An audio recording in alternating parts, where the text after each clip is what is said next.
پنجاب پاکستان کے شہر لاہور میں قائم ایکسپو سینٹر کے آڈیٹوریم میں 2 اپریل 2026 کو دعوت اسلامی کے شعبہ جامعۃ المدینہ بوائز کے تحت عظیم الشان دستار فضیلت اجتماع ہوا، جس میں جامعۃ المدینہ بوائز سے درس نظامی مکمل کرنے والے طلباء کرام، ان کے سرپرستوں، اساتذہ کرام، ناظمین، مقامی علماء کرام، مذہبی اور سماجی شخصیات، تاجروں اور دعوت اسلامی کے مختلف شعبات کے ذمہ دار اسلامی بھائیوں نے شرکت کی۔ تقسیم اسناد اجتماع کا آغاز تلاوت قرآن پاک و نعت شریف سے ہوا۔ دارالفتاء اہل سنت کے مفتی محمد ہاشم خان اتاری مدظلہ العالی نے سنت بھرا بیان کیا اور شرکاء کی دینی رہنمائی کی اور طلباء کرام کو اپنے دینی منصب کے مطابق دین متین کی خدمت کرنے، علم دین کو عام کرنے اور سنتوں پر عمل کرتے ہوئے معاشرے کی اصلاح میں بھرپور کردار ادا کرنے کا ذہن دیا۔ اس موقع پر رکن شورا حاجی افروزہ اتاری نے بھی شرکاء کی دینی، تنظیمی و اخلاقی رہنمائی کرتے ہوئے انہیں دعوت اسلامی کے دینی ماحول سے وابستہ رہنے، دین متین اور پیارے آقا کریم صلی اللہ علیہ وآلہ وصحبہ وسلم کی دکھیاری امت کی بے لوث خدمت کا ذہن دیا۔ آخر میں مفتی محمد ہاشم خان اتاری مدظلہ العالی اور رکن شورا حاجی افروزہ اتاری اور دیگر نے قریباً 350 طلباء کرام کی دستار بندی کی۔ تقسیم اسناد اجتماع میں شریک طلباء کرام نے اپنی اچھی اچھی نیتوں کا اظہار کیا، جبکہ ان کے سرپرستوں نے بھی دعوت اسلامی کا شکریہ ادا کرتے ہوئے مدنی خبروں کو اپنے تاثرات بھی دیے۔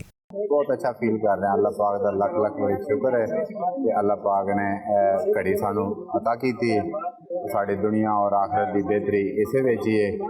میری سارے دوستوں واسطے ریکویسٹ ہے کہ دعوت اسلامی نال جڑے رہو۔ والدین کی دعاؤں اور بالخصوص دعوت اسلامی کا جامعۃ المدینہ کا شکر گزار ہوں اور امیر علیہ سنت دامت برکاتہم العالیہ کا احسان مند ہوں کہ انہوں نے مجھے اندھیرے سے نکال کر اجالے کی طرف راہ دکھائی۔ جو اس کو دیکھ رہے ہیں ان سے میری گزارش ہے کہ اپنے بچوں کو ضرور عالم بنائیں۔ امیر علیہ سنت فرماتے ہیں کہ ہر گھر میں ایک عالم ہونا چاہیے۔